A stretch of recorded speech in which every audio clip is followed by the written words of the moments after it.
विचार येतो कसा?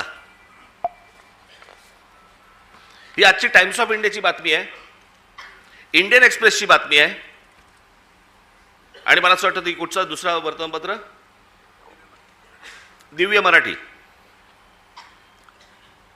बाकीच्या वर्तमानपत्रामध्ये मी शोधत होतो, पण त्याचा GR देखील आलाय. आणि हे एकनाथ शिंदेचं खातं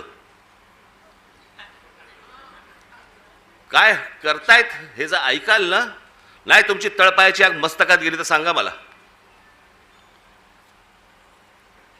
नरेंद्र मोदींच्या 75व्या वाढदिवसानिमित्त टुरिझम डिपार्टमेंट महाराष्ट्रामध्ये काही टुरिझमचे स्पॉट काढतायत आणि त्याची केंद्र काय, त्याचं नाव काय दिलं, नमो केंद्र, नमो टुरिझम सेंटर्स. ही नमो टुरिझम सेंटर्स कुठे काढतायत? शिवनेरीवर, रायगडावर, राजगडावर. जिथे फक्त आमच्या महाराजांचं नाव असलं पाहिजे, इथे टुरिझमचे आता सेंटर्स काढायला निघालेत. मी आत्ता सांगतोय, सत्ता असो नसो, वर नाही, खाली नाही, आजूबाजूला नाही, कुठेही नाही,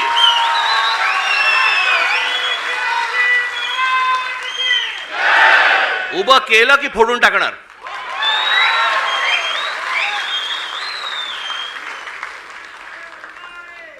मला स्वतःला मुख्यमंत्री करा म्हणून किती लाचारी करायची? बरं, हे वरती पंतप्रधान देखील माहिती नसेल की खाली काय चाटुगिरी चालू आहे.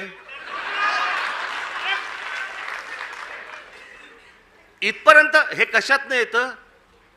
ही सत्ता डोक्यात गेली ना की आम्ही वाटेल ते करू. शिवाजी महाराजांचे गडकिल्ले असू देत तर काही असू देत, मला मुख्यमंत्रीपद मिळालं पाहिजे, मला सत्ता मिळाली पाहिजे, मला जे समोर दिसेल ते मला मिळालं पाहिजे. याच्यासाठी ज्यांना ज्यांना काही मला खुश करता येईल ते मला खुश करावं लागेल. मुंबईमधल्या जागा द्यायच्या आहेत, अडाणलेला देऊन टाका, तो बोट ठेवेल तिकडे जागा देत आहेत.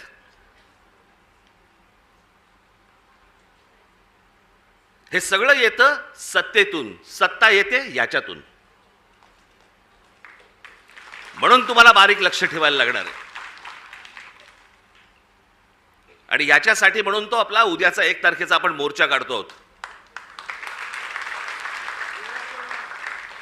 दणदणीत मोर्चा झाला पाहिजे, दिल्लीपर्यंत कळलं पाहिजे महाराष्ट्रामध्ये काय आग पेटली आहे ती.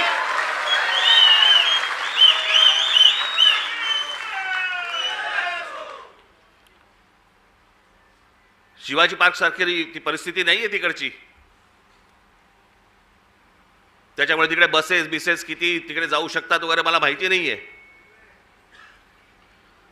पण माझी तुम्हाला, माझ्या खास करून माझ्या महाराष्ट्र सैनिकांना, मी आज हे आमचे चॅनलचे सगळे बांधव भगिनी आले त्यांच्या मार्फत मी माझ्या सर्व महाराष्ट्रातल्या सर्व मतदारांना, माझ्या महाराष्ट्र सैनिकांना सर्व